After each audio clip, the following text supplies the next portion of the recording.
Rakyat sendirilah yang muak pada DPR RI. Lah kok saya yang dituduh provokasi? Katanya saya dituduh memprovokasi rakyat agar membubarkan DPR RI. Nah, ini korelasinya di mana? Hubungannya di mana? Sebenarnya rakyat sendirilah yang sudah mulai muak kepada para anggota DPR RI. Jadi rakyat di masing-masing daerah itu sudah tahu bagaimana sih sikap dan kelakuan para anggota DPR RI. Tidak ada yang memprovokasi. Sekali lagi nih, saya Dawa Mu'alim tidak pernah memprovokasi siapapun. Saya tidak bermaksud memprovokasi rakyat Indonesia untuk membenci dan atau memusuhi DPR RI, sehingga rakyat menuntut agar DPR RI dibubarkan. Karena sudah semakin banyak di mana-mana rakyat itu memang menuntut agar DPR RI dibubarkan. Nah, saya sebagai salah satu rakyat Indonesia juga memiliki hak yang dilindungi oleh undang-undang untuk menyampaikan pendapat dan juga mengajukan tuntutan agar DPR RI dibubarkan. Karena para anggota DPR RI itu kan kami-kami yang memilih. Mereka menjadi anggota Dewan Perwakilan Rakyat itu dipilih oleh rakyat.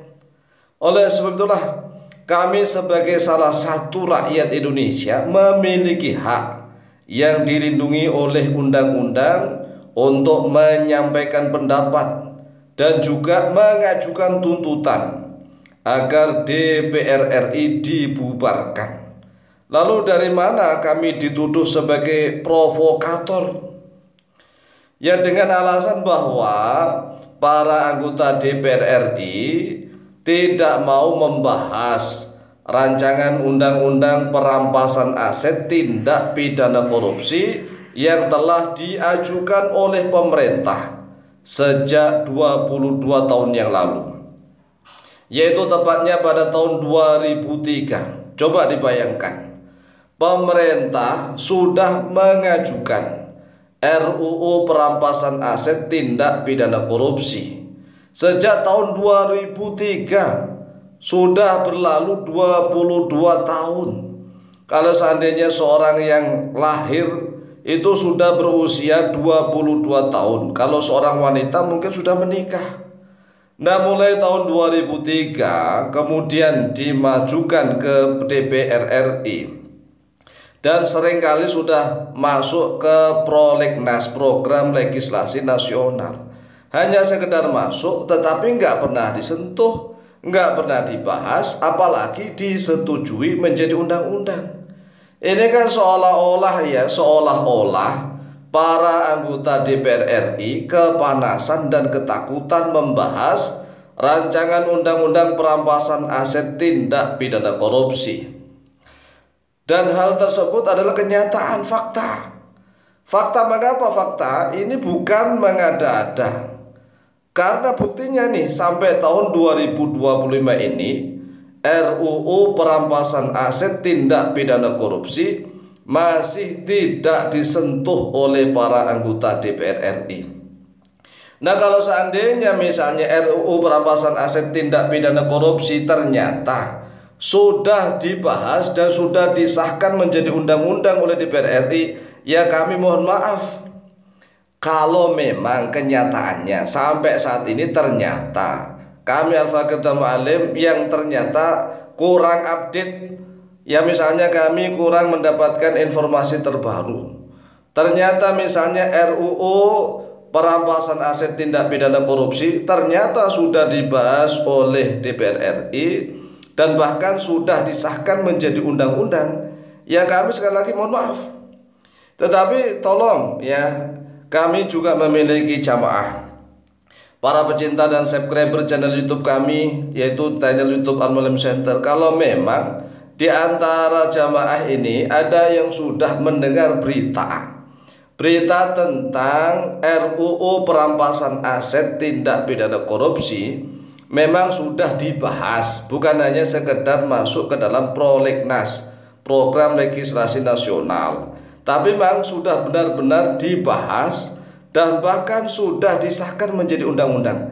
Maka tolong ya, sekali lagi kami minta tolong, mana beritanya, sumber beritanya mana, tolong komentar dan cari linknya, kemudian masukkan linknya itu ke dalam kolom komentar. Ya, jadi sekali lagi nih, seluruh jamaah, netizen lah atau siapapun yang mau peduli tentang bangsa dan negara kita, kalau misalnya sudah ada berita bahwa para anggota DPR RI sudah membahas dan bahkan mengesahkan rancangan undang-undang perampasan aset tindak pidana korupsi, sudah dibahas, sudah disahkan, ada buktinya rapat misalnya, maka tolong beritanya itu dari mana dan tolong copy paste linknya, kemudian dimasukkan ke dalam kolom komentar agar kami insya Allah akan melacaknya itu dan kami akan minta maaf kepada DPR RI. Tetapi sampai saat ini mohon maaf nih ya, kami masih belum mendapatkan update info terbaru. Apakah benar anggota DPR RI itu sudah benar-benar membahas dan mengesahkan RUU perampasan aset tindak pidana korupsi?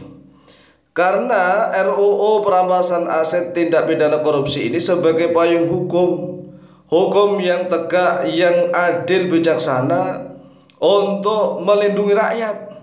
Jadi rakyatlah yang dilindungi, karena ya rata-rata nih para koruptor itu kan orang-orang yang memiliki kebijakan.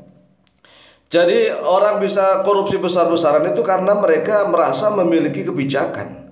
Mereka merasa memiliki dan memegang kebijakan tersebut.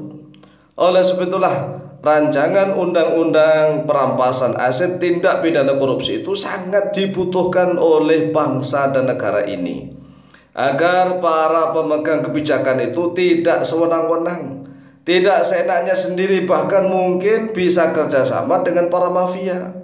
Sehingga ada dugaan dari rakyat bahwa ternyata para koruptor dan para mafia itu ya kong kali kong dengan para anggota DPR RI.